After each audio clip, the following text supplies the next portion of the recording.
dans la vie, si vous n'êtes pas capable de téléguider votre vie, forcément quelqu'un d'autre va le faire à votre place. Tu t'orientes de gauche à droite et en pensant que c'est toi qui réfléchis, tu fais non. C'est la société qui est en train de te téléguider. Et j'aime bien taquiner les étudiants pour leur dire que si vous faites le cursus de vos parents, vous aurez les mêmes résultats. Ça, c'est la définition de la folie selon Albert Einstein. Répétez la même chose et pensez. Non. Si tu le fais et espères avoir la même chose, il n'y a pas de problème. Mais pensez que tu vas avoir plus. Si ton père a fait primaire, qu'à l'université, a obtenu son bac, la seule chose qu'il fait dans cet intervalle, c'est la même chose. Chercher stage, après stage, chercher un emploi, de 30 ans à 65 ans, travailler, et maintenant il attend la mort de 65 ans. Tu fais le même cursus, mais toi, mon cher ami, attends-toi 65 ans, attends la mort et ça va pas.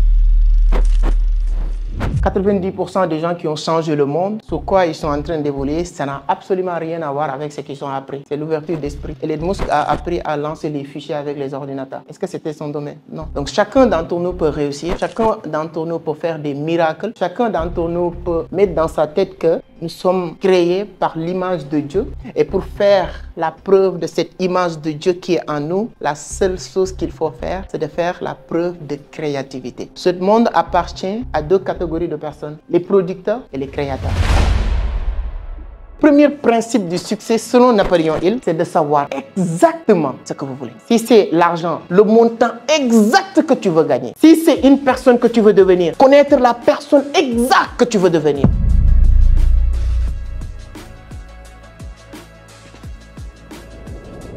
Résumer, voilà, d'une manière plus simple vraiment mon parcours, je ne vais pas, mais je vais vous parler de moi. Je suis Amadou Seck, jeune Sénégalais, entrepreneur, je suis né en 93.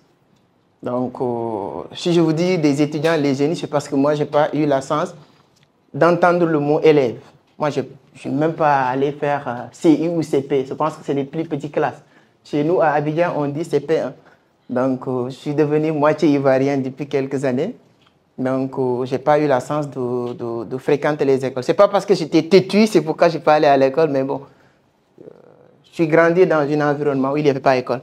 Vous savez, voilà, ce n'est pas partout au Sénégal qu'il y a des écoles où il y a l'électricité, il y a tout.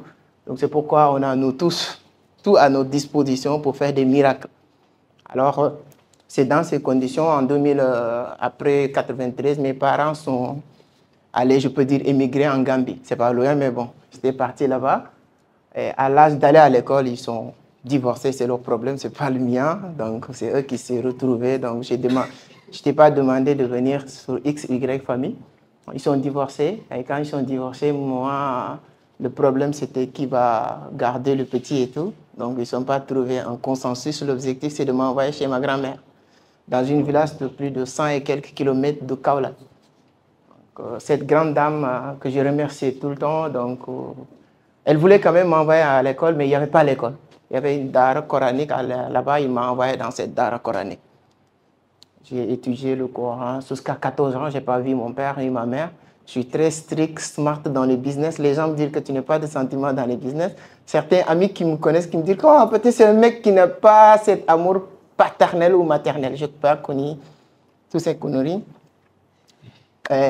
Voilà, et après, bon, je suis avec ma grand-mère, elle m'a tout donné en tout cas, tout. Tout ce qu'un papa ou maman peut donner à un enfant, ma grand-mère m'a donné ça. Alors c'est pourquoi j'aimais bien le rap Gaston qui disait, il y a une chanson qui s'appelle Maman. J'aimais cette chanson pour ma grand-mère. Donc, bref, en 2006, j'ai quitté ma grand-mère pour venir à Dakar, pour se chercher comme tout le monde. Et je suis arrivé à Dakar, je ne sais pas lire, ni parler, ni rien d'autre. Donc je me dis, oh bon, qu'est-ce que je dois faire? Et cet âge, j'ai retrouvé ma mère en 2006, quand je suis arrivé à Dakar. Parce que quand ils sont séparés, ma mère était à Dakar, mon père était en Gambie. Je suis arrivé à Dakar en 2006. J'avais plus de 17 ans, 15 ans, quelque chose comme ça. Donc l'âge ne peut plus te permettre d'aller à l'école. Et ma mère n'avait pas aussi les moyens pour m'envoyer à l'école.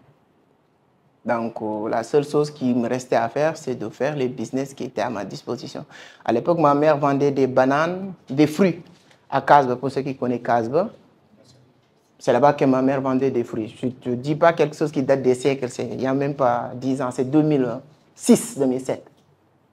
Donc, quand elle descend, elle vend de 15h jusqu'à 20h. Quand elle rentre à la maison, ce qui reste sur les fruits, elle va le mettre dans une assiette, plateau, et elle me donne ça.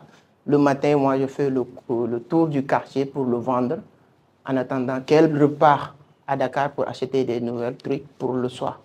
Je fais ça 2 mois, c'est mon premier business. Je fais ça 2 mois pour connaître Dakar. Après ça, j'ai commencé à vendre, j'ai rentré maintenant dans mes business propres. En 2006, je fais vendre des sachets plastiques. Marché Gueule-Tapée de Casbah. Bon, bref, je fais ça quelques temps. Je gagne 1000 francs, 1500. Je commence à vendre des jeux, je vends des CD. Bon, bref, voilà, je vends des journaux. Pourquoi? C'est là où j'ai commencé à apprendre à lire et à parler français. Parce que quand je vendais des journaux, les gens qui étaient dans les bus, les Tata, les Carapites, souvent on te demande lan moo nekk si l'Obs bi. Qu'est-ce qu'on a écrit à la une de l'Obs?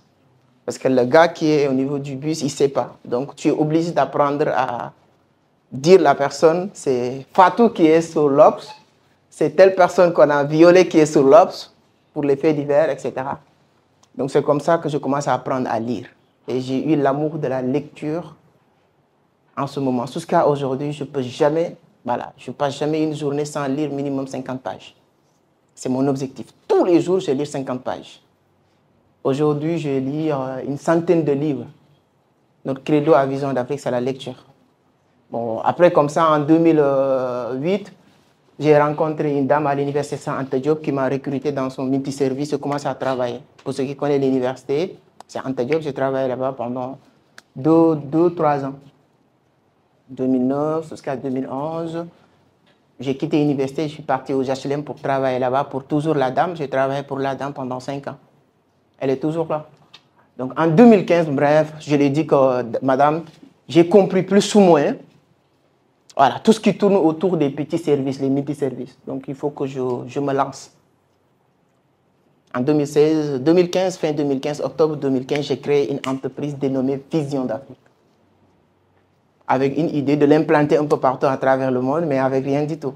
Juste une petite expérience des multiservices, pas dans les entreprises, mais multiservices. Photocopie, impression, relire. Si vous avez des documents à relire, si vous avez une machine, je suis très bon dans ça. Faire des relire, plastification, et tout ça, bon, j'apprenais, voilà, je ne travaillais pas pour gagner de l'argent, mais pour apprendre. Au HLM, pour ceux qui connaissent HLM, 2, 3, 4, 5, j'ai travaillé là-bas pendant 3 ans, 4 ans. Les gens pensaient que j'étais, voilà, moi j'étais informaticien, vous êtes des informaticiens. Je maîtrisais les traitements de texte très bien. Je peux te taper une page en moyenne de 10 minutes vite fait. Sauf qu'il y aura des fautes. J'appelle le gars, je dis, OK, regarde s'il y a des fautes à corriger. Les gens, ils n'ont jamais su que j'ai travaillé avec quelqu'un, une dame, pendant 2 ans. Récemment, j'étais invité à la TFM. Quand j'étais invité, on parlait de mon livre et tout ça. On dit que non, c'est comment tu as fait, nanani, nanana, tu n'as jamais allé à l'école. La dame a appelé pour dire que pourtant, j'ai travaillé avec lui pendant 2 ans. Je n'ai jamais su qu'il n'a jamais allé à l'école. Je ne sais pas, j'ai fait des efforts. Souvent aussi, il y a l'aide de Dieu dedans, je ne sais pas. Donc, je fais ça, je fais du traitement de texte et tout. En 2016, j'ai créé l'entreprise Vision d'Afrique. Premier jour de mon entreprise, c'est le 3 mars 2016. Je suis rentré dans une entreprise, boutique, multiservice, avec une seule table, un ordinateur, machine photocopieuse. Avec 25 000 francs CFA comme voilà, fonds, capital, tout. Parce que j'avais 250 000, on m'a demandé 3 mois d'avance. Le magasin, c'était 75 000. J'ai donné 75 000 multiplié par 3, ça fait 225 000. Il me restait 25 000. Donc le mois prochain, si je n'ai pas de l'argent sur le multiservice, sur l'entreprise, je n'aurai pas de l'argent pour payer le magasin. Donc c'est comme ça que j'ai créé Vision d'Afrique. Donc pour ne pas... Aujourd'hui, on est au Sénégal, en Côte d'Ivoire, au Burkina, au Mali. Il y a 2 mois, on vient de s'ouvrir au niveau du Cameroun, au niveau de l'Afrique centrale, plus précisément à Douala. Donc l'entreprise aujourd'hui, il y a une dizaine et dizaines de personnes qui travaillent avec nous ensemble. Aujourd'hui, on fait partie des meilleures entreprises dans le domaine de l'économie numérique. Bizarrement, voilà, en cherchant à gagner de l'argent, j'ai tombé sur plusieurs choses comme la crypto-monnaie, etc. Aujourd'hui, c'est bizarre, souvent les gens me disent que comment quelqu'un qui n'a jamais allé à l'école. Je ne suis pas informaticien comme vous, mais on m'a nominé plusieurs fois comme meilleur trader de l'Afrique de l'Ouest. Tous les grands traders du Sénégal, 80%, ils sont passés par moi. C'est moi qui leur formais. Il y a beaucoup d'entreprises, beaucoup de personnes qui parlent du trading sur le web au Sénégal. C'est moi qui ai initié ces personnes sur le web. Donc, on a une grande entreprise sur le trading. On fait aujourd'hui un chiffre d'affaires mensuel de plus de 100 000 $. Donc, chaque mois, plus de 100 000 $ pour limiter, pour ne pas donner même des chiffres qui fait peur, mais voilà. Donc, si je dis 100 000 $, ça peut faire peur beaucoup de personnes. Donc, ça fait rien. Si je disais les chiffres qu'on fait, les gens vont dire que non, c'est pas vrai. Hier, juste, on a fait une transaction qui coûte plus de 50 000 $ presque. Donc, dans le domaine du trading, de l'économie numérique, ça, c'est rien. Et je me suis lancé et formé tout le temps. J'ai une page YouTube qui me paye plus qu'un cadre aujourd'hui au Sénégal. Donc, les cadres du Sénégal, 1 million, c'est beaucoup d'argent. Uniquement ma page YouTube me paye plus de ça chaque mois. J'ai plusieurs business sur Internet. 90% de mes activités tournent autour du business en ligne.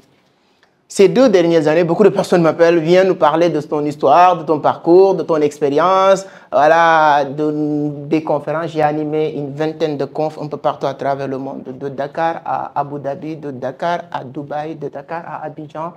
Toutes ces conférences sont disponibles sur YouTube. Ce n'est pas venir vous dire que oui, j'ai des conférences comme ça. Non. Si vous tapez sur YouTube, vous allez voir toutes mes conférences. Des conférences de 2 heures, de 3 heures de temps, etc. Donc voilà un peu plus ou moins ce que je fais. Mais personnellement, ça c'est personnel, je ne veux pas qu'on m'identifie par une personne qui a tel parcours, qui a telle voiture, Non, je veux moi personnellement, après, dans ce petit monde, on vient et après on marque notre empreinte, après tu t'envoies. Donc moi, quand je vais repartir, je veux qu'on dise que c'est la personne qui partageait telle chose. La personne qui a écrit, c'est pourquoi j'aime écrire. J'ai écrit 4 livres, je suis sur mon 4e ouvrage aujourd'hui. Je veux, avant de mourir, si Dieu me donne encore une dizaine d'années peut-être, écrire une 50aine de livres. C'est ça mon objectif. Je veux écrire, ça c'est mon 4e ouvrage. Tous mes livres sont disponibles sur Amazon. La première fois que je parlais de quelqu'un, je veux écrire, il me dit que non, tu sais que pour écrire, il faut être littéraire. C'est-à-dire qu'aller à l'école ne suffit pas pour écrire, il faut être littéraire. Toi, tu n'as pas allé à l'école, tu veux nous dire que tu vas écrire. Je dis que c'est les gens qui n'ont pas compris la vraie sens, la vraie quintessence de la connaissance. L'école, c'est l'une des formes d'aller apprendre. C'est super bien. C'est pourquoi je vous félicite. Vous ne devez pas être comme tout le monde. Vous êtes dans les écoles très prestigieuses, si je peux dire. Donc, vous avez tout. On vous a donné tout. La seule chose qui vous reste maintenant, c'est de réussir. Ce n'est pas votre père, ce n'est pas vos parents, ce n'est pas l'école, ce n'est pas Moussé Diallo. Déjà, vous avez ce qu'il vous faut. Il y a certaines personnes qui ont changé le monde. C'est des gens qui auraient bien aimé avoir ce que vous avez aujourd'hui. Si vous connaissez l'histoire de Thomas Edison, il était renvoyé à l'école parce qu'on pensait qu'il est bête. Sa mère en train de pleurer, Thomas Edison a dit « Mais maman, pourquoi tu pleures ?» Il dit « Parce qu'on m'a dit que tu es très intelligent, que tu ne peux plus aller à l'école. » C'est le contraire de ce qu'on lui a dit. Et Thomas Edison fait partie des plus grands inventeurs. Des plus grands inventeurs, ils n'ont pas cette sens. Si vous avez cette sens, vous avez tout à votre disposition. Donc, la société souvent a l'habitude d'attribuer des places à des gens. Et si vous l'acceptez, vous allez vous limiter à cette place. La société m'avait attribué une place en me disant que tu viens de Dara, ton rôle c'est d'aller, je ne dirais pas manger, mais aller faire des choses qui est destinées à des gens qui sont venus dans votre environnement. Mais moi, je n'ai pas respecté ces règles-là. Et 90% qui n'ont pas respecté les règles de la vie, ils sont construits, bâtir leurs propres règles et leur propre vie. Et je pense que chacun d'entre nous, parce que dans ce monde, moi je dis souvent que nous sommes des prophètes, chaque individu. Souvent, si on est trop musulman ou trop chrétien ou bien trop religieux, c'est trop dire de dire que nous sommes prophètes. Mais non, ce n'est pas trop dire. Si vous faites des recherches, il y a beaucoup de personnes qui ont dit ça, c'est-à-dire que, sauf qu'on n'a pas les mêmes degrés de mission. L'autre est venu pour nous apporter le Coran. L'autre est venu pour nous apporter la Bible. Toi, tu es venu pour nous apporter quoi? Vous n'êtes pas venu ici pour regarder, pour repartir. Vous n'êtes pas venu ici pour aider les autres à accomplir leur mission de vie. Chacun d'entre nous est venu pour nous accomplir ses propres missions de vie. Jo Caroline, c'est l'auteur de Harry Potter. Il a tapé plus de 30 portes de maisons d'édition et tout le monde lui dit que ton livre n'a ni les ingrédients, ni les éléments de base pour être un bon livre. Son livre aussi fait partie des livres les plus vendus au monde comparé de la Bible et le Coran. Parce qu'il n'a pas écouté ces personnes. Michael Jackson a été renvoyé dans son propre équipe de basketball pour lui dire qu'il est très médiocre. Il n'a pas la capacité d'être un bon basketteur. Michael Jordan et devenir le mentor des plus grands basketteurs américains. Chacun d'entre vous, qu'est-ce que la société vous impose, vous empêche ou vous dire que vous n'avez pas votre place ou bien vous ne pouvez pas faire et vous allez défier cette société, faire plus. Tu sais, dans la vie, c'est une programmation mentale. Psychologiquement, chacun est capable de se programmer son cerveau, de se programmer mentalement. Si je prends 2 personnes, on peut faire un petit test de programmation mentale. Vous allez voir comment ça fonctionne et puissant pour vous dire chacun d'entre vous est capable de programmer son cerveau, d'avoir les résultats qu'il veut. Aujourd'hui, moi, mon objectif, ce n'est plus d'avoir beaucoup d'argent ou avoir ceci ou cela. C'est d'impacter le monde positivement. C'est ça mon objectif. C'est pourquoi quand on m'appelle quelque part pour me dire que c'est quelque chose, en tout cas, qui peut te permettre, même si c'est une seule personne, partout, je suis prêt à partir. Parce que c'est mon objectif. Parce que j'ai programmé mon cerveau de telle façon que, d'une manière où, moi, la seule chose qui m'attire, en tout cas, et ce que j'ai envie de faire, c'est dans ce sens. Et la loi d'attraction, ce que tu cherches matin, midi, soir, tu vas finir par le trouver. Et si quelqu'un programme son cerveau, je peux vous donner juste un exemple. Je prends deux personnes pour voir. Souvent, on dit qu'il y a beaucoup de chômage au Sénégal. 200 000 nouveaux demandeurs d'emploi chaque an. L'État prend 30 000. Il y a plusieurs problèmes. L'un des problèmes, c'est nous les étudiants d'abord. Parce qu'on a programmé notre cerveau d'une manière où ça va être très difficile de trouver du travail. Votre cerveau est beaucoup plus puissant qu'un ordinateur. Notre cerveau est beaucoup plus puissant qu'un ordinateur. Imaginez madame qui vient de finir ses études et dit qu'elle est informaticienne. C'est bien. Mais ce n'est pas la fin du monde. Si ce n'est pas l'informaticien, ça peut être autre chose. Mais si le cerveau est programmé, j'ai ma soeur, exemple, elle est journaliste. Je dis, viens travailler dans mon entreprise. Elle dit qu'elle est journaliste. Parce que le cerveau est programmé de cette façon. Tout ce qui n'est pas journaliste, elle ne sera pas capable de le voir, même si c'est des opportunités de l'or. Et dans la vie, la finalité, qui pense ici que si tu n'as pas réussi dans ce que tu apprends, tu ne pourras pas réussir? 90% des gens qui ont changé le monde, sur quoi ils sont en train d'évoluer, ça n'a absolument rien à voir avec ce qu'ils ont appris. C'est l'ouverture d'esprit. Elon Musk a appris à lancer les fichiers avec les ordinateurs. Est-ce que c'était son domaine? Non. Donc, chacun d'entre nous peut réussir, chacun d'entre nous peut faire des miracles, chacun d'entre nous peut mettre dans sa tête que nous sommes créés par l'image de Dieu. Et pour faire la preuve de cette image de Dieu qui est en nous, la seule chose qu'il faut faire, c'est de faire la preuve de créativité. Ce monde appartient à 2 catégories de personnes. Les producteurs et les créateurs. Créer, c'est-à-dire que Robert Kiyosaki l'a dit, 95% de la population mondiale survivent. 95% de la population mondiale partage que 5% de l'économie mondiale. Ce que j'ai en train de vous dire, ce n'est pas mes imaginations. Hein. Vous pouvez vérifier sur Internet après. 95% de la population mondiale partage 5% de la richesse mondiale. 5% de la population mondiale partage combien? 95% de l'économie de la richesse mondiale. La vraie question qu'il faut se poser pour réussir, ce n'est pas de dire comment réussir, comment rejoindre les 5%. Si vous êtes au bon endroit, au bon moment, tout va changer. Et les 5%, ce sont les créateurs, les producteurs. Est-ce que vous pouvez me citer 2 personnes qui vous inspirent, 2 personnes qui ont réussi selon vous, qui ne sont pas des créateurs ni producteurs? 2. 2 personnes. Ni producteurs. Je dis tout à l'heure que 95% de la population mondiale qui partage 5% de la richesse mondiale et 5% de la population mondiale partage 95% de la richesse mondiale. 95% de la population partage que 5% de la richesse mondiale. Et je viens de vous dire que tous ces 5% sont des créateurs et des producteurs. C'est-à-dire que ça va vous permettre de vous orienter. Vous avez besoin juste d'une orientation pour dire que... Ici, je vous dis une chose. Si vous êtes même plus intelligent que Barack Obama, qui est l'un de mes mentors, vous ne pouvez avoir pas grand-chose. C'est pas... Le problème, ce n'est pas vous. Ce n'est pas parce que vous êtes bête. Ce n'est pas parce que vous ne connaissez rien. Ce n'est pas parce que vous n'êtes pas intelligent. Mais vous êtes dans un endroit où il n'y a pas grand-chose. 95% de la population mondiale qui partent à 5% de la richesse mondiale sont des consommateurs.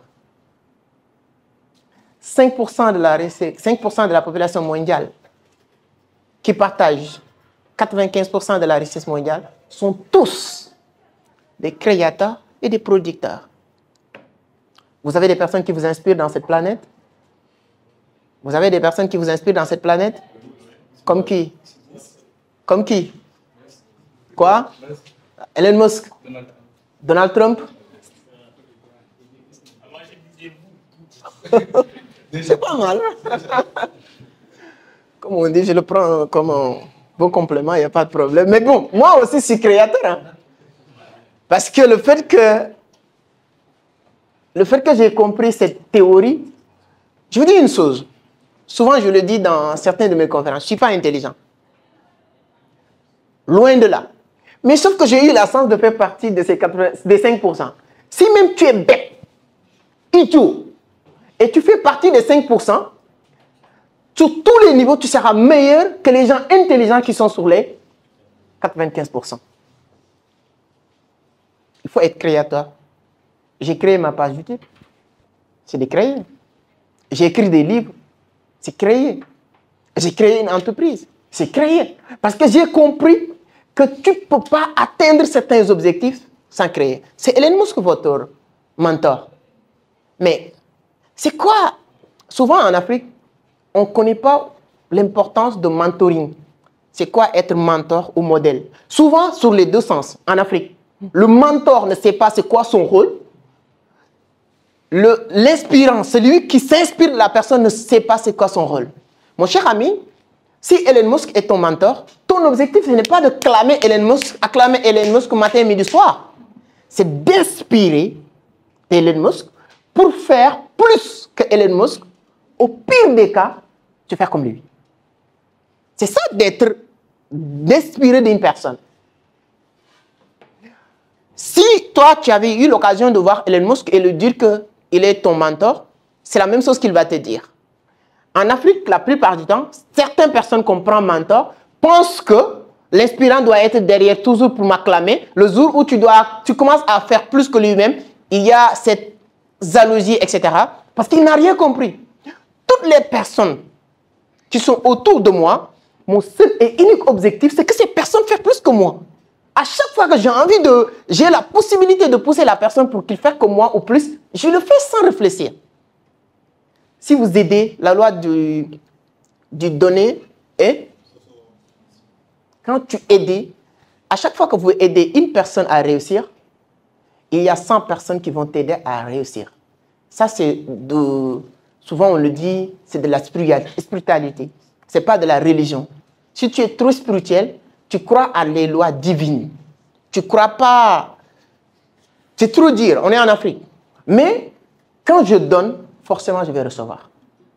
Donc quand vous aidez quelqu'un à réussir, n'attends pas que la personne que tu as aidée te donne ou bien te venir en aide, etc. Non, mais ça va venir naturellement. C'est la loi de la nature humaine qui va te donner, qui va mettre toutes ces choses à ta disposition. Vous ne pouvez pas réussir atteindre certains niveaux sans être créateur ou producteur. Donc, la première chose qu'il faut faire à partir d'aujourd'hui, c'est de réfléchir comment créer, quoi créer. Écrire un livre, mes chers amis. On dit souvent que si vous voulez cacher un Africain quelque chose, il faut le mettre dans un livre. Il n'y a pas un injure. Un insulte plus, c'est-à-dire que méchant, plus puissant que ça. Je partage beaucoup de choses sur YouTube, sur les réseaux sociaux. Récemment, j'ai partagé une vidéo sur Facebook. Il y a quelqu'un qui m'a fait tellement rire, qui m'a dit que Non, ce que tu dis, la plupart du temps, ça vient des livres. Je dis que, mais tu penses qu'il y a une application au ciel pour télécharger la connaissance? Il n'y a pas une application pour télécharger la connaissance. Hein. Les gens les plus intelligents, professeur, moi, Bassir Diagne, c'est quelqu'un que je prends toujours exemple, Souleymane Bassir Diagne, qui donne des cours jusqu'à Harvard, un Sénégalais qui était de là. Mais il n'a pas téléchargé ses cours, cette connaissance au niveau de Harvard ou au niveau des siennes. C'est la lecture qui donne la connaissance. Je vous donne le schéma de la connaissance. Pour avoir de la vraie connaissance, tu as besoin de 65%, 30%, 5% pour complet.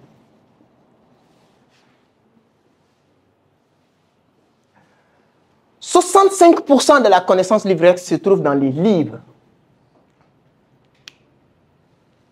Ce que je dis, vous pouvez après demander à tonton ChatGPT. 65% de la connaissance qu'on a besoin se trouve dans les livres. 30% de la connaissance qui reste se trouve dans l'univers, dans les conférences, dans les petits échanges, dans les rencontres, dans les conférences, dans les séminaires, etc., etc. Ta grand-mère ou voilà, ton grand-père qui a 80 ans, tu peux le côtoyer, il peut te donner des astuces qui te donnent un peu de, voilà, connaissance. 5% qui reste, je ne sais pas pour se moquer de vous, et Bob Proctor, qui est plus méchant que moi, il dit que non, c'est que c'est faux, c'est 1%. Vous connaissez Bob Proctor? Il faut chercher. Bob Proctor, c'est l'un des plus grands speakers en développement personnel dans le monde. Il dit que la connaissance que l'école donne représente 1% de la connaissance que tu as besoin. Donc toi, tu fais master, bac plus 10. La connaissance que tu as par rapport à la connaissance que tu as besoin représente 1%. Et c'est comme si que Amadou Ampateba a entendu ça et dit que ne regrette rien. Il faudra toujours continuer à apprendre et à te perfectionner. Mais ce n'est pas à l'école que tu pourras le faire. L'école donne des diplômes, mais c'est dans la vie qu'on se forme. Ça, c'est Amadou Ampateba. J'adore les écrits d'Amadou Ampateba. Et comme si Albert Einstein, les savants s'entendent. Il y a une connexion divine qui se fait entre eux. Albert Einstein dit la vraie sagesse, la vraie éducation, la vraie connaissance, c'est ce qui reste dans ta tête le jour où tu as oublié tout ce que tu as appris à l'école. Albert Einstein, il dit que la vraie connaissance, c'est ce qui reste dans ta tête le jour où tu as oublié tout ce que tu as appris à l'école. C'est super bien l'école. Mandela l'a dit, l'arme le plus puissant pour changer le monde, c'est l'éducation. Mais c'est général. Ce n'est pas se limiter sur une seule chose pour dire que tu détiens la connaissance. La seule personne pour moi sur cet univers depuis des siècles qui l'a compris, c'est Socrate. Tout ce que ce c'est, il pouvait dire que tout ce que je ne sais pas, c'est ce que je ne le sais pas. Il pouvait dire ça. C'est plus correct, plus cohérent. Tout ce que je ne sais pas, je sais que je ne le sais pas. Mais il est allé plus loin.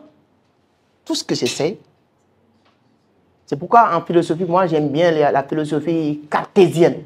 Douter pour savoir, pour avoir. C'est-à-dire qu'il faut poser votre imagination pour aller chercher encore aux profondeurs la vraie réponse que tu as besoin. Votre cerveau compose 3 cerveaux. Conscient, inconscient, subconscient. Le conscient, c'est on te dit viens manger, tu manges. Il n'y a pas de réflexion. Tu es né, on te dit allez à l'école, tu es allé à l'école. Il n'y a pas de réflexion, il n'y a pas d'intelligence. Tu es né dans une famille, Mohamedou, Fatou, Binta, tu es né musulman, il n'y a pas de réflexion, il n'y a pas d'intelligence. Il ne faut pas dire que le musulman est mieux ou que le chrétien. Non, parce que si tu étais né dans une famille sans Paul, Jean, Mendy, tu es né chrétien et tu penses que c'est mieux. C'est le jour où maintenant vous interrogez votre inconscient et subconscient. Comment le monde fonctionne? D'où il vient la religion? Qui l'a créé? Sur quel contexte? Ça m'a poussé jusqu'à aller interroger. Je fais 14 ans dans les daras coraniques. Je suis près 100% musulman, pratiquant et tout ça. Ça m'a poussé jusqu'à aller pour demander pourquoi la polygamie dans la religion musulmane.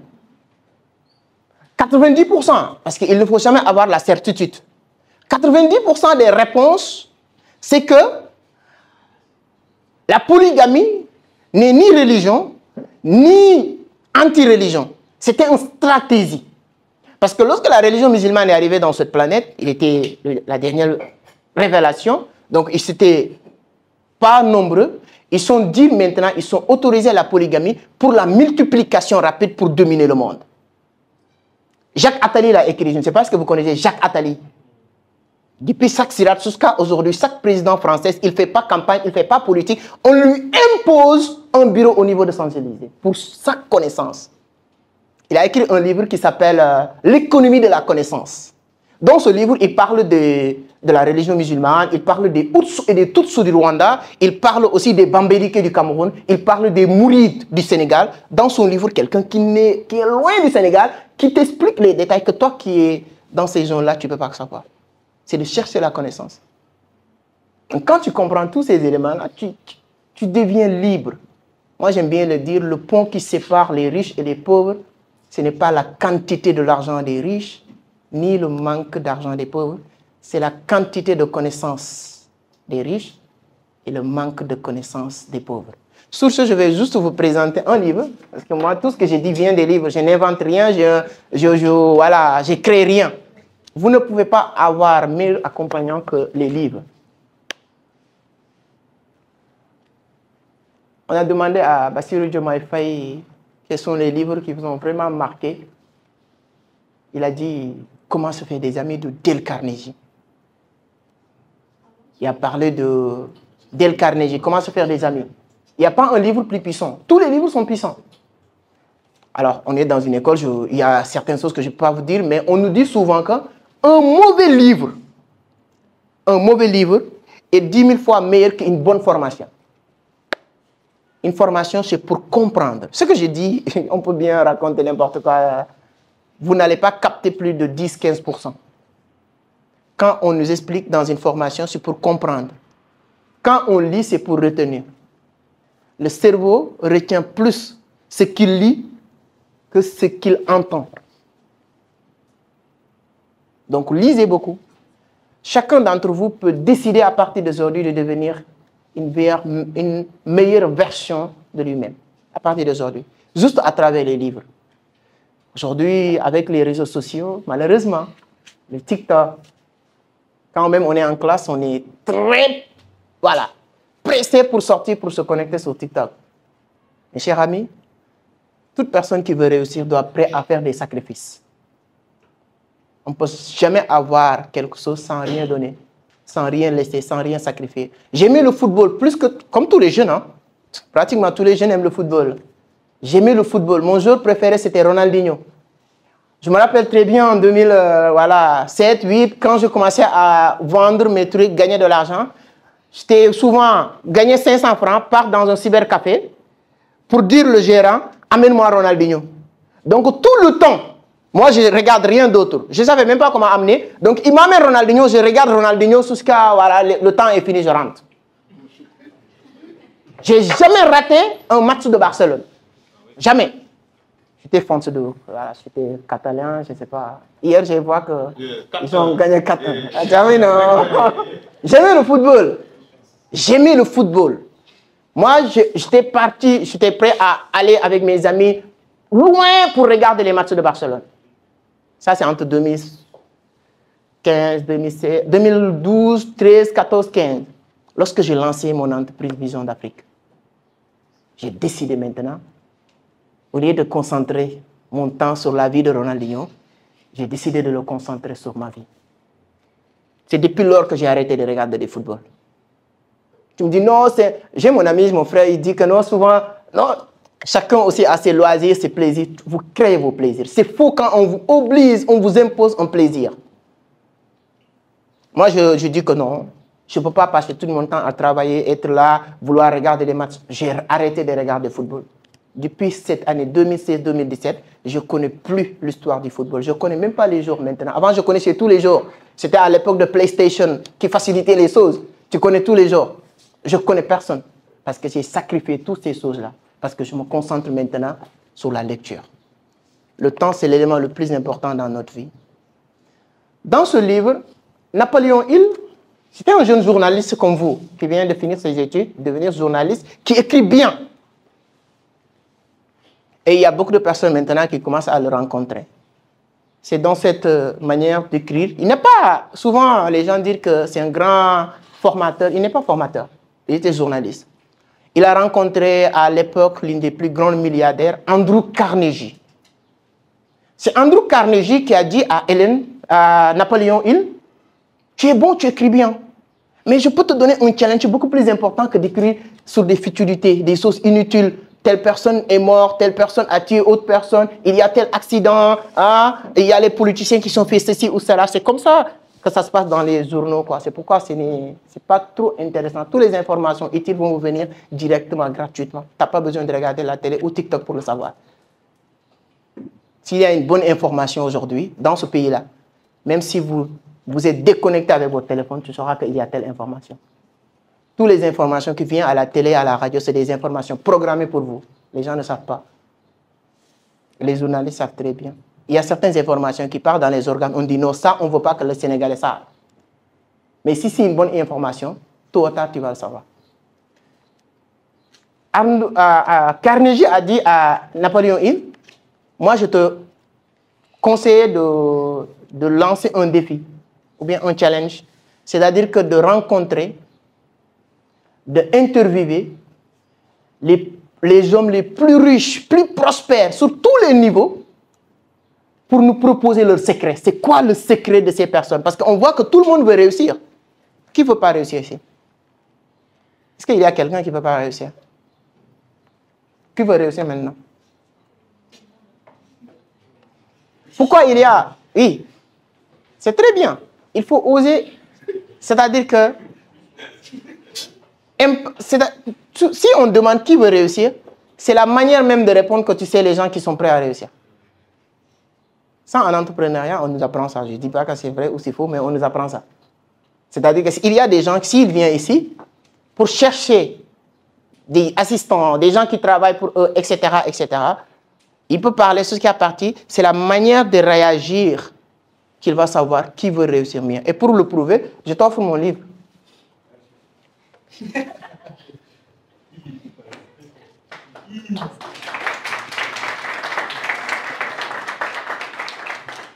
Je vais te le dédicacer avant de partir. La réussite, ce n'est pas quelque chose qu'on veut.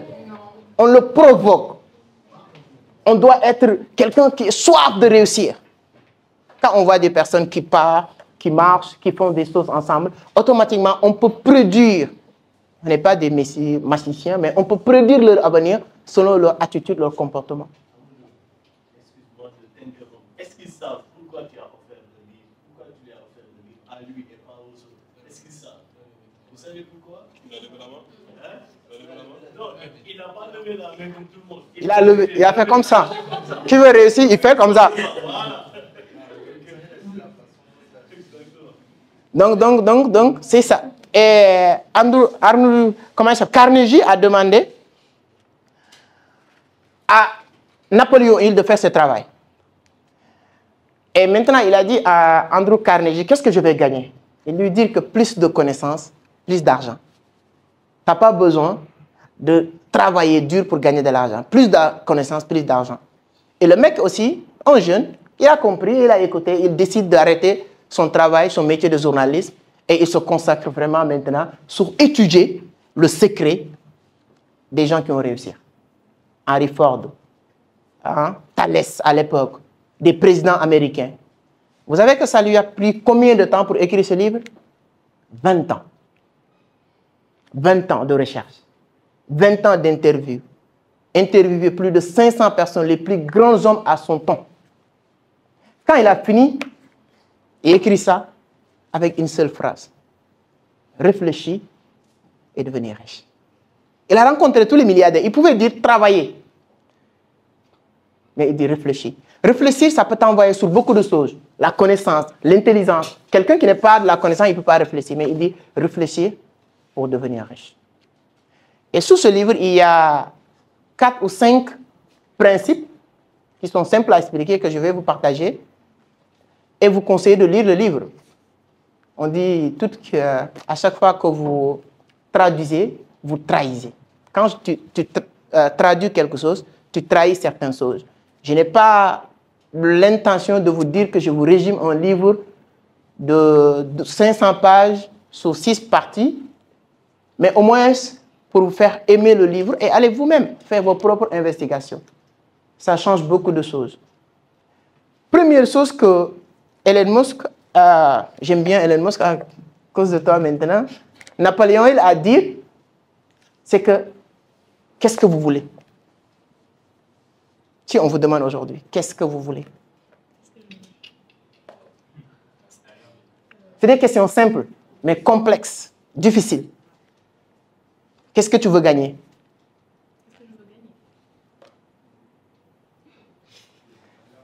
Tu veux devenir comme Elon Musk, tu veux avoir combien de milliards? 10, 20. C'est-à-dire que le premier principe du succès, selon Napoléon Hill, c'est de savoir exactement ce que vous voulez.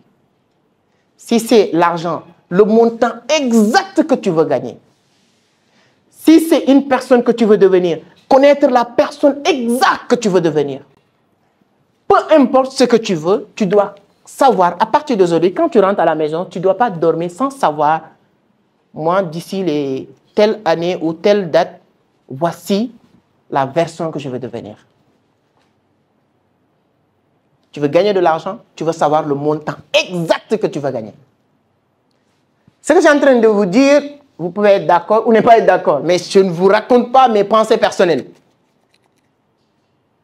Qui est devenu best-seller de New York Times, de tous les vendeurs de livres depuis plus de des décennies, pour ne pas dire des siècles. Pratiquement tout le monde est d'accord de ce qu'il partage dans son livre. Donc, premier principe, pour réussir, selon lui, c'est ça. En fait, je voulais vous demander, dans votre parcours, est-ce que vous avez eu des moments de peur ou bien de découragement? Est-ce que vous avez eu des gens qui vous encouragent, des gens qui vous motivent et des livres qui vous ont permis d'aller de l'avant sans regarder? Bon, 90% des encouragements viennent des livres. Les gens ne t'encouragent pas quand tu démarres. Ils ne croient pas en toi. Un idiot, un dongodara qui vient de village, qui vient dire que je vais aller parler avec des étudiants, on te dit que tu te prends pour qui, mon frère? Toi, tu es qui? Toi, tu n'as même pas allé à l'école. Tu dis que tu vas écrire. Toi qui dis ici le ou là, tu dis que tu vas parler sur YouTube, mais tu te prends pour qui? Mais mon frère, respecte-nous un peu. C'est ça, les premiers commentaires que j'ai reçus sur YouTube, c'est que quelqu'un qui ne sait pas distinguer les mots féminines, masculines, comment il peut se prétendre être un donneur de leçons. Ce sont les premiers commentaires sur YouTube. Mais aujourd'hui, YouTube me paye 1 million par mois. C'est pas mal quand même.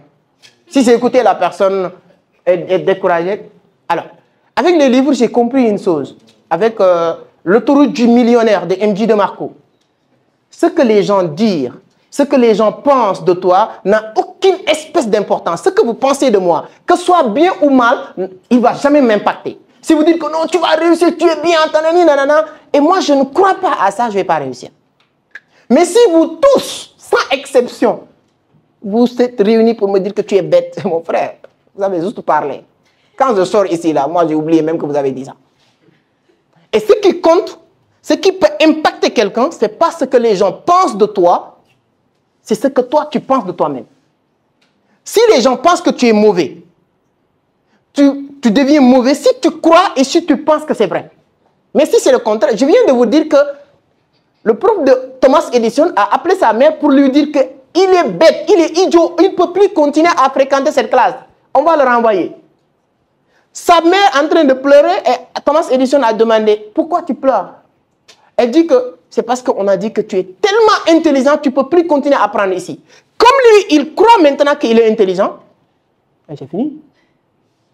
Il devient inventeur. Et je vous donne un exemple très bizarre. Le rôle des grandes universités, Harvard, MIT, ENA, c'est quoi le rôle de ces écoles selon vous?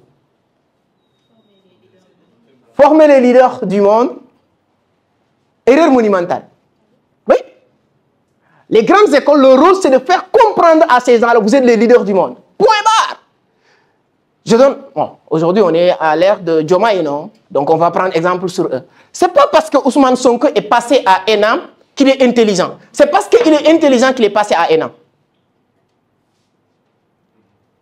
Je ne sais pas, est-ce que vous avez bien compris? C'est pas parce que toi tu es passé à ENA que tu es intelligente. C'est parce que tu es intelligente que tu passes à ENA. Vous êtes 1 million de personnes, on a besoin de 10 personnes, on vous fait passer tous les tests, psychotechniques, etc., etc., jusqu'à être admis. Si tu es admis maintenant, c'est fini, on vous forme plus. On vous fait croire que maintenant, vous êtes le leader du monde. Dès que tu l'acceptes, tu deviens leader du monde. C'est le rôle de Harvard, c'est le rôle de MIT. Il y a un livre qui s'appelle Personal MBA, écrit par Josh Kaufman. Le Personal MBA, son rôle, c'est de vous permettre d'avoir le niveau de MBA sans aller à l'école MBA. Il nous explique les détails. Aujourd'hui, Harvard, si vous entrez à Harvard, tu penses qu'on va t'apprendre quelque chose? Non.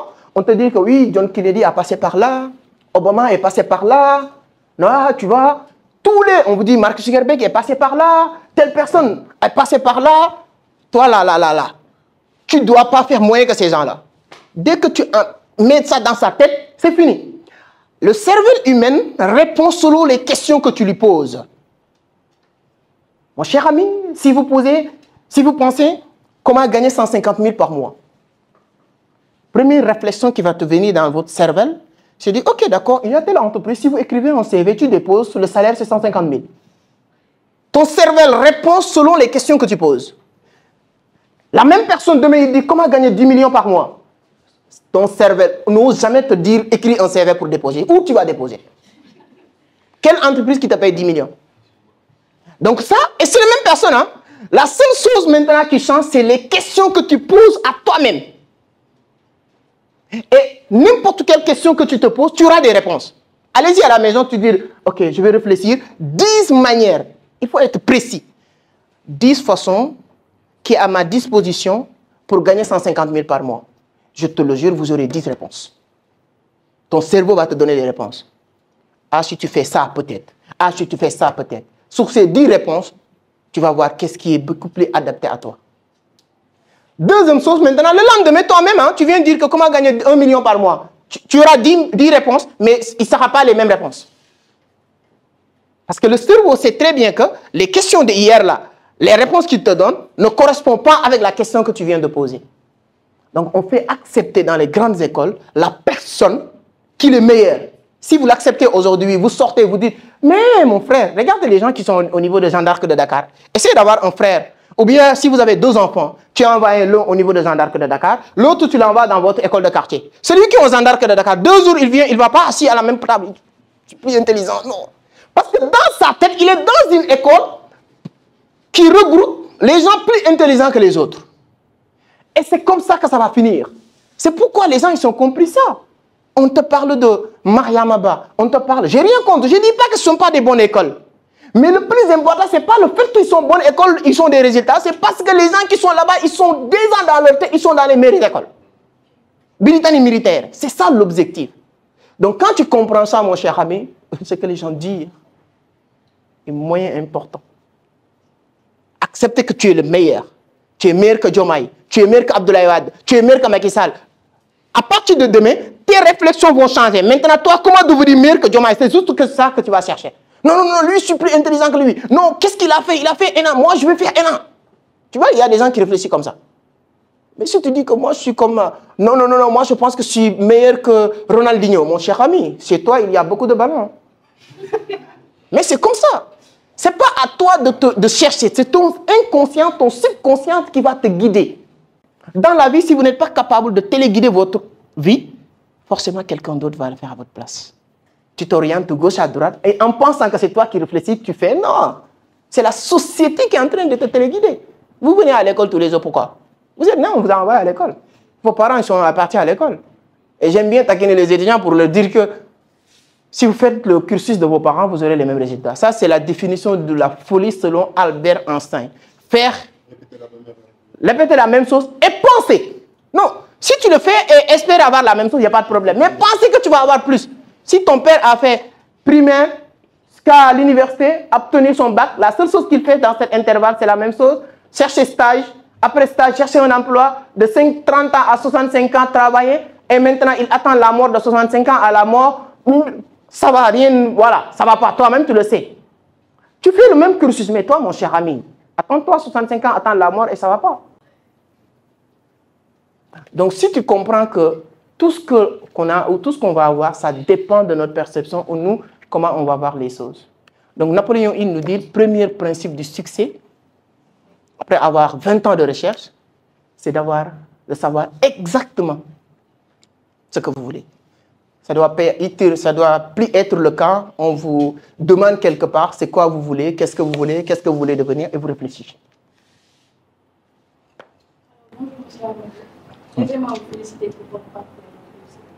Alors, je voulais savoir, est-ce que là, vous dites que vous représentez la parole divine, après chaque échec, il y a la réussite, après chaque difficulté, il y a la facilité. Quel a été votre déclic? Qu'est-ce qui vous a poussé à vous lancer dans l'entrepreneuriat? Peut-être la recherche d'une vie meilleure ou le fait de vouloir vous imposer, de vous créer un nom dans le Sénégal? Non, je ne cherchais pas à créer un nom. Je l'ai dit la fois passée, ce que je fais, je ne l'ai pas cherché. Aujourd'hui, tout ce que je fais, je n'ai jamais allé quelque part pour dire « invitez-moi » ou « je veux venir parler avec les gens ». Non, je n'ai jamais fait ça. C'est-à-dire que moi, quand j'ai créé mon multiservice, je travaille dans un multiservice, je l'ai dit la fois passée, j'ai mon multiservice, il y a un gars qui vient me dire que elle, c'est ma femme, je veux ouvrir un multiservice pour elle. Je veux que tu commences à le former dans votre multiservice. En moins de 5 jours, c'est bien formé, ils ont créé leur multiservice. Et à partir de là, qu'est-ce qui s'est passé? Ils sont revenus pour me dire « Merci, Nana, je suis très content. Elle a maîtrisé la chose. » Je dis « Ok, d'accord. » Le lendemain, une semaine après, lui vient avec sa femme pour me dire « Ok, c'est que moi, je veux ouvrir un multiservice. Je voudrais que tu... Comment il s'appelle? Tu formes aussi ma femme, des trucs comme ça. » Je l'ai fait. Même chose, même expérience. Ils sont revenus pour me dire « Ah, merci, on est très contents, ça marche très bien. » Et moi, j'ai compris en business, il n'y a rien de gratuit. Qu'est-ce qui s'est passé? J'ai dit formation multiservice. Quand j'ai fait formation multiservice, ce n'est pas pour former les gens, mais pour barrer les gens qui viennent me dire que je veux être formé, etc. À ma grande surprise, en moyenne de 1 mois, j'ai pris de 25 personnes. Le prix, c'était 25 000. En moyenne de temps, les formations de multiservices me rapportent plus que les multiservices. D'où il vient les formations. Une école professionnelle comme vous, ici, au niveau de la VDN, à Proxima Group, quand je faisais les formations comme ça, je partageais. J'ai toujours aimé le digital. J'ai partagé sur LinkedIn et Facebook. Ils m'ont contacté pour me dire que on a vu vos formations en multiservice, on veut faire ça dans notre entreprise. Je dis non, moi je ne suis pas professeur. Ça, c'est juste expérience dans notre école, dans notre multiservice. Ils m'ont convaincu avec l'argent. J'aime l'argent. Ils m'ont dit que non, on peut te payer 150 000 chaque mercredi, 15h, 17h. Je dis, si ça ne marche pas aussi, j'ai 150 000, non. Je dis, ah bon? Oui. Je dis, je ne réfléchis pas. Je dis, d'accord. C'est comme ça que je suis parti là-bas pour former des étudiants en multiservice.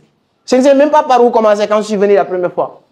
Mais bon, bref, je fais ça pendant 2-3 mois. À Proxima Group, tous les archives sont là. L'école est juste au niveau de la VDN. Quand je fais ça pendant 2 mois, quelque chose comme ça, ils m'ont appelé pour me dire qu'il y a plus de personnes qui veulent faire cette formation. Donc, on veut maintenant, si tu fais 15h, 17h, tu fais 17h, 19h. Mais la même chose que j'ai dit 15h, 17h, c'est la même chose que je vais dire encore 17h, 19h. C'est juste 2 groupes différents. C'est comme ça que je suis parti avec eux. On est quitté 150 000 à 250 000. C'est pas mal.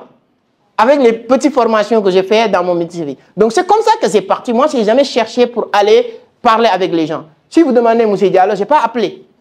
J'étais parti dans une grande conférence au niveau de King Fahd Palace. On a discuté, échangé, mon livre et tout ça. Les gens sont intéressés. Je ne sais pas pourquoi, intéressés à moi, mon parcours et tout. Je suis invité à la radio de RFM.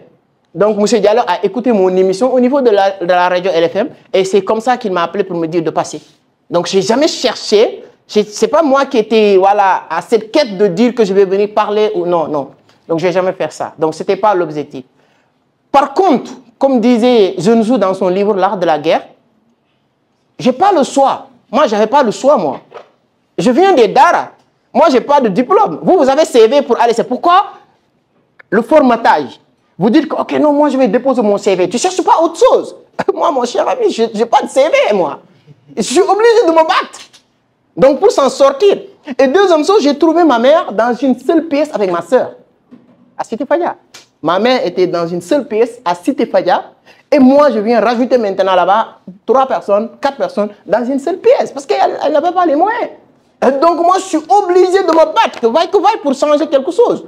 Peu importe le prix à payer. C'est pourquoi même lorsque on m'a parlé de vendre des journaux, vendre des CD, piratage à l'époque, c'était interdit. Je le savais, mais je l'ai fait. Ça m'a donné une expérience pour dire qu'il y a des gens qui font souvent des choses illégales. Je ne cherche pas à le justifier, mais eux, ils ont la raison. C'est comme les gens qui prennent les pirogues. C'est pas normal, c'est pas bien. Mais si tu es dans une famille, on te dit que ton frère a fait ça, ton grand frère, ton cousin, ta titi, tout le monde, tu vois. Souvent même, on ne te le dit pas, mais tu le vois. Tu vois ta main sous certaines souffrances. Tu vois la famille. Tu dis que moi, qu'est-ce que je vais faire? La vie que je suis en train de vivre, c'est déjà mort. Donc je mors à la mer ou je mors ici, c'est la mort égale la mort. C'est pourquoi les gens le prennent. Donc moi, j'étais dans ces situations. Donc quelqu'un qui a des amours, comme on le dit à Abidjan, c'est nous, un cabri n'a pas peur de la mort. C'est ça. Moi, c'est pourquoi moi, il n'y avait pas de solution. Donc je vendais les CD, je me suis fait arrêter. J'ai fait 2 jours au niveau du commissariat central de Dakar. Pourquoi je n'ai pas allé à Rebeuss? Parce qu'à l'époque, je n'avais pas 18 ans. Donc j'ai fait 2 jours, là où les gens dorment là-bas, moi j'ai dormi là-bas 2 jours. On m'a amené samedi, je n'ai pas mangé. J'étais jeune, je ne savais même pas. Je suis en train de pleurer, il y a un gars qui me dit que non, toi tu as vendu surtout des CD. Maximum c'est 3 mois. J'ai dit 3 quoi?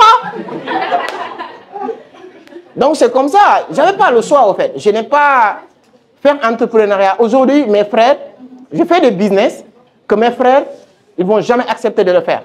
Si je donne mes frères des journaux pour leur dire allez-y vendre au niveau de Casbah comme mon frère là, je sais que ses copines vont le passer là-bas, il préfère mourir que de le faire. Mais par contre, ce n'est pas parce que lui, il n'aime pas le travail, non. C'est parce qu'il ne se trouve pas dans la situation que je me retrouvais moi. Moi, je m'en fous. À l'époque, je m'en foutais complètement de prendre un assiette comme ça, faire les bananes et foutre le tour de mon quartier. Parce que si je ne fais pas ça, comment je vais faire pour manger? Donc, il y a certaines choses, c'est les circonstances. C'est pourquoi j'ai lu le livre de Cheikh Ben Al Maktoum. C'est le patron de Dubaï aujourd'hui. C'est le cheikh de Dubaï.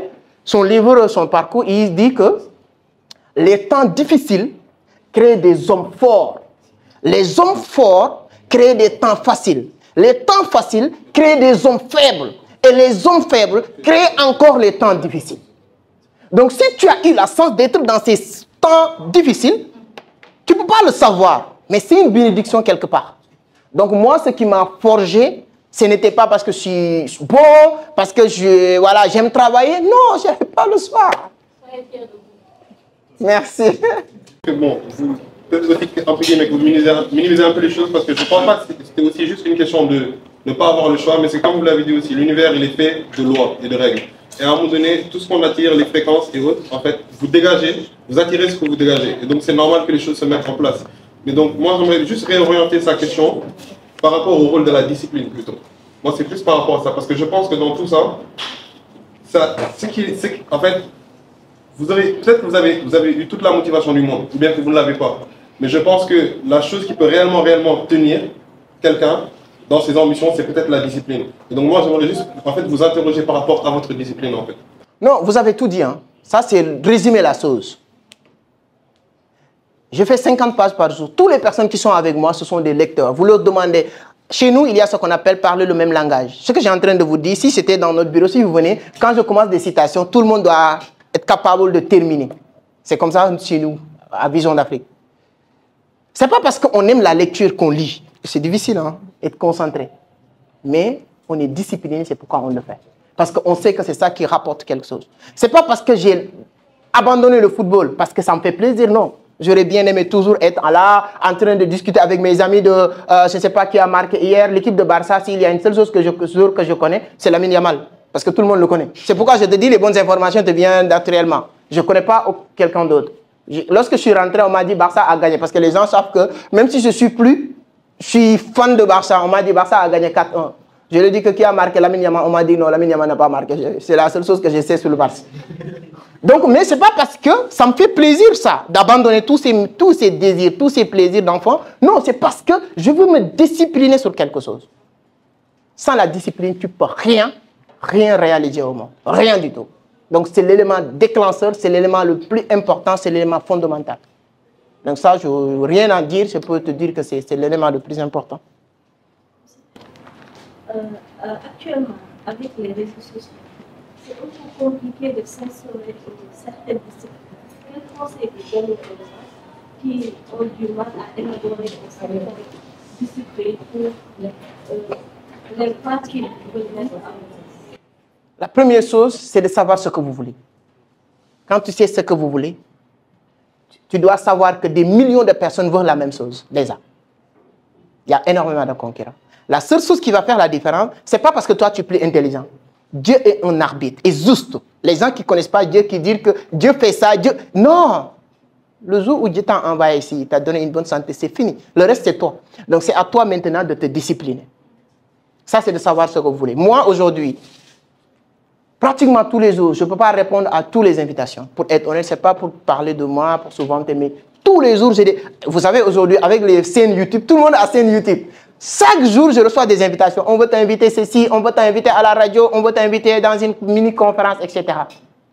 Mais c'est la discipline maintenant qui va t'orienter avec une bonne organisation, avec la gestion du temps.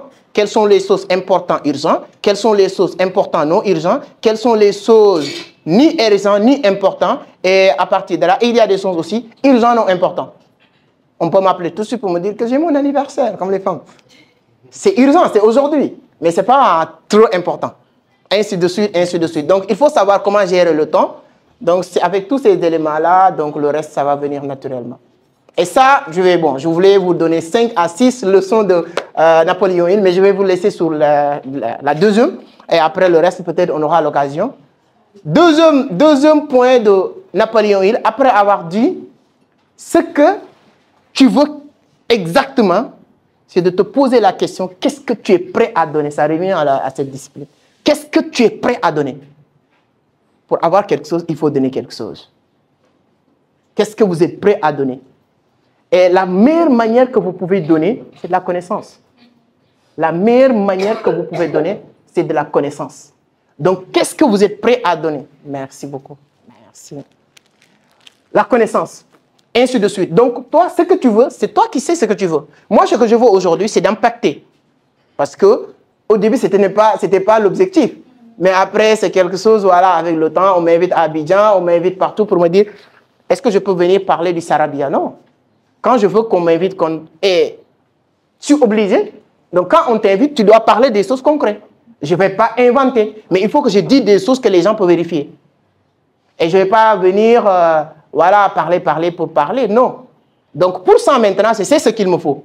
C'est toujours plus de connaissances. C'est pourquoi, chez nous, on dit, remplissez la tête et laissez la tête remplir les poches.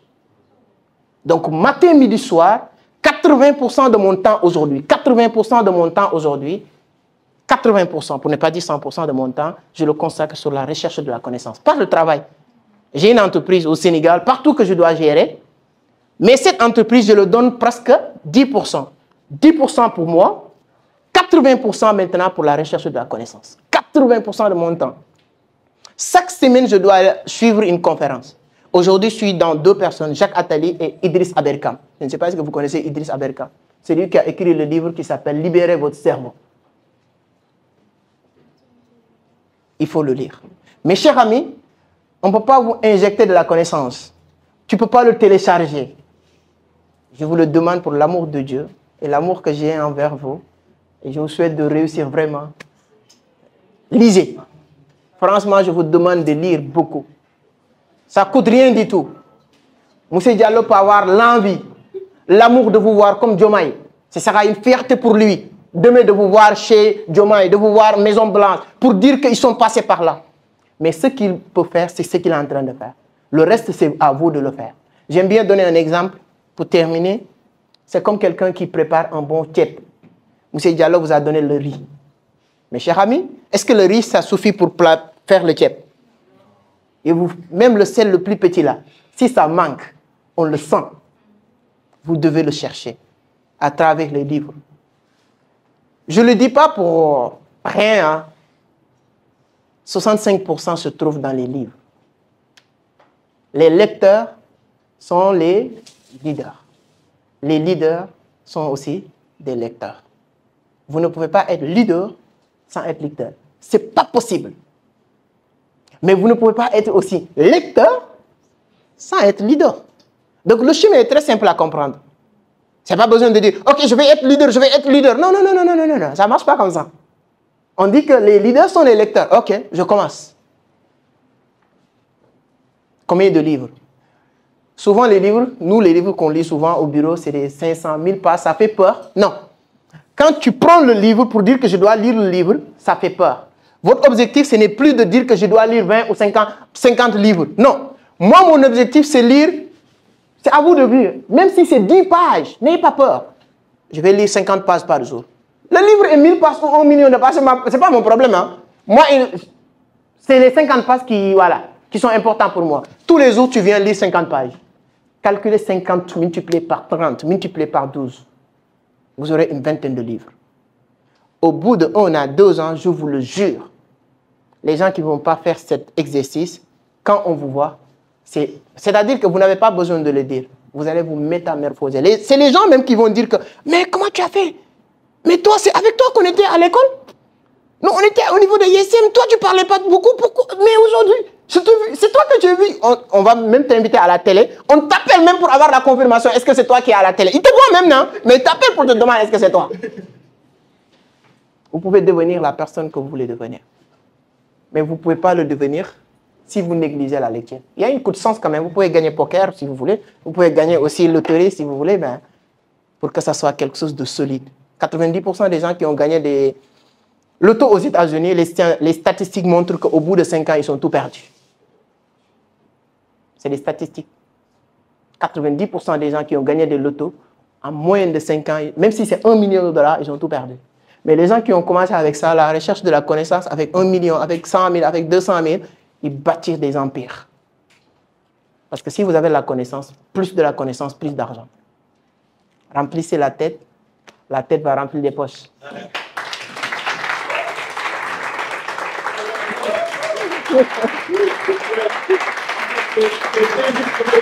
Oh, merci. Merci, merci, merci. Oh my God, merci. C'est un plaisir. Merci. Merci beaucoup. Ah. Donc, vous avez alors bien compris pourquoi nous avons sacrifié 1h30 de notre cours, ou bien même 2 heures, pour laisser cette tribune-là à Amadou. J'espère qu'il ne nous laisse pas avec des regrets. Ok? Il ne nous laisse pas du tout avec des regrets. Au contraire, le seul regret que nous avons, c'est que le temps est court. On avait envie de rester encore plus avec lui. C'était tellement passionnant et intéressant ce qu'il disait qu'on a débordé de plus de 15 minutes. On devait s'arrêter de 12 heures, mais là il est 12h16, on n'a pas senti le temps passer. Et eux, ils devaient être en pause de 12h à 13h. Et il n'y a personne qui a manifesté le désir de sortir. Et si c'était en cours, ils allaient me dire, hey sir, time is up. Ok. Non, ça montre que Amadou a su vous captiver. Et vous aussi, vous avez voyagé avec Amadou. Et ça, c'est important. C'était ça l'objectif d'ailleurs de cette rencontre-là. Vous savez, on dit, le leader, c'est quelqu'un qui veut voyager. Et il veut aller dans un pays. Il est le seul à connaître le pays. Il a le pays en tête. Et il vient maintenant communiquer avec les autres pour que les autres le rejoignent dans ce voyage-là. Et c'est ce qu'Amadou a fait aujourd'hui avec vous. Il vous a amené en voyage avec lui. Et j'espère que vous avez bien retenu tous les conseils qu'il a partagés aujourd'hui et qu'il est aussi désormais une source d'inspiration pour vous. Parce qu'il est très inspirant. Merci. Moi, là, quand je suis resté là-bas, à un moment, j'avais envie de lui poser une question. C'est de dire à Amadou, est-ce qu'il serait la personne qu'il est aujourd'hui s'il était parti à l'école comme nous? Il y a quelqu'un que j'ai rencontré, un grand homme, je lui ai dit que je n'ai pas eu la chance d'aller à l'école. Il m'a dit, Amadou, la vraie école commence après l'école. Et il m'a dit, si tu étais parti à l'école, cette vraie école que tu as commencé, tu n'avais pas encore le temps de le commencer. Absolument. Donc, pas trop de regrets. Absolument. Je dirais que voilà, chacun a son chemin. Donc, je n'ai pas regretté de ne pas aller à l'école. Voilà, si j'aime bien, voilà, je suis très content en tout cas de rencontrer les journaux qui m'ont fait voilà, aimer la lecture, commencer à apprendre. Et voilà, je suis content. Je continue à m'améliorer. Je dis les gens qui me suivent sur les réseaux, à chaque fois que tu me vois aujourd'hui, je sais que tu n'es pas content, tu n'es pas satisfait. Mais moi, ma satisfaction n'est pas de te satisfaire aujourd'hui. C'est de faire le maximum pour que demain, si tu me vois, tu dis, mais le gars, il a amélioré beaucoup de choses. Donc, j'apprends toujours à m'améliorer. Peut-être demain, peut-être après-demain, peut-être l'année prochaine, on pourra se rencontrer quelque part. Vous avez dit qu'à la personne, quand il était dans notre école, il parlait ceci ou cela. Et voilà. Mais bon, pas grand-chose. Hein. Ce n'est pas une raison quand même pour dire l'école n'est pas bien. Moi, je ne suis pas dans les gens qui théorisaient que l'école n'est pas bien. L'école est super bon. Mais il n'y a rien qui est unique au fait. Que tu dis que moi, j'ai juste tout ça. Et si vous avez cette idéologie même, finir ses études, et le Mandela l'a dit, l'erreur monumentale que quelqu'un peut dire, c'est de dire que j'ai fini mes études. On ne dit jamais qu'on a fini ses études. Et donc, continuez à apprendre. Ce n'est pas uniquement à l'école, mais vous avez déjà les bagages qu'il faut, quoi. Vous avez eu la chance d'avoir des parents qui vous ont mis dans les bonnes écoles, dans les bonnes conditions. Maintenant, c'est à vous maintenant de déterminer, de chercher le reste. Et à partir de là, vous allez, moi je l'ai dit la fois passée, gérer le monde. On compte sur vous. On compte sur vous. Il n'a jamais, pour le moment, il y a voilà, quelque chose qui me traverse l'esprit pour dire de la politique, mais on compte sur vous pour gérer le pays. Bah oui. C'est votre tour demain ou après-demain. Absolument. Voilà. Et la différence entre Amadou et nous, c'est que lui, il est audacieux. Il a osé. Il a osé. Non, mais Amadou, pour moi, c'est un véritable exemple d'audace. Ok? Si vraiment vous devez comprendre le mot audace, inspirez-vous de son parcours. Et de son exposé aujourd'hui, moi j'ai retenu particulièrement 5 points que j'ai notés ici. 1. Il nous a invités à bousculer le statu quo. C'est-à-dire, il ne faut pas se dire que oui, la situation est telle, donc je vais m'adapter. Non. Steve Jobs disait, soyez fous et ayez faim. Pour lui, le succès de la réussite, c'est d'être fou et d'avoir faim. Donc, avoir faim et être fou, c'est ce cocktail-là qui change le monde. Et il vous a invité dans ce sens. Il nous a beaucoup aussi invité à l'amour de la lecture. La lecture, c'est important. Okay? Pour moi, la lecture constitue la nourriture du cerveau. Vous mangez pour remplir le ventre, mais vous lisez pour remplir le cerveau. Donc, on doit impérativement lire.